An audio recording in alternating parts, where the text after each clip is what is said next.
దసరా పండుగ అంటే నాకు చాలా ఇష్టం. ఎందుకంటే ఎప్పుడులాగానే అమ్మ దయ వల్ల అమ్మవారికి ఈ ఇయర్ కూడా బియ్యం పోస్తున్నాం. ముందు రోజు నైటే అమ్మవారికి చీర కట్టేశాం. దసరా రోజు తొందరగా పూజ కంప్లీట్ చేసుకుందామని మార్నింగ్ తొందరగా లేచి ఇల్లు వాకిలి శుభ్రం చేసుకొని మంచిగా ముగ్గులైతే వేసుకున్నాం. ఇక మేము ఫ్రెష్ అప్ అయిపోయి కలశం జరిపి కంకణం అయితే ఇప్పేస్తున్నాం. తర్వాత అమ్మనైతే మంచిగా అలంకరించాము నేను మా అక్క కలిసి.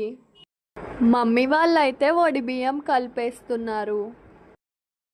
అందరూ బియ్యం పోసేశారు. పూజ అయితే కంప్లీట్ అయిపోయింది.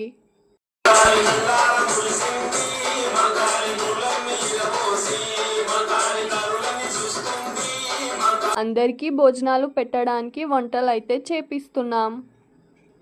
చూడండి, మా ఆంటీ మీ అందరికీ హాయ్ చెప్తుంది. మా వ్లాగ్స్ మీకు నచ్చితే please like, share and subscribe friends. నాకైతే మా అమ్మవారు చాలా నిండుగా చాలా ముద్దుగా కనిపిస్తున్నారు. మా అమ్మవారి అలంకరణ మీకు కూడా నచ్చితే ప్లీజ్ కమెంట్ చేయండి ఫ్రెండ్స్.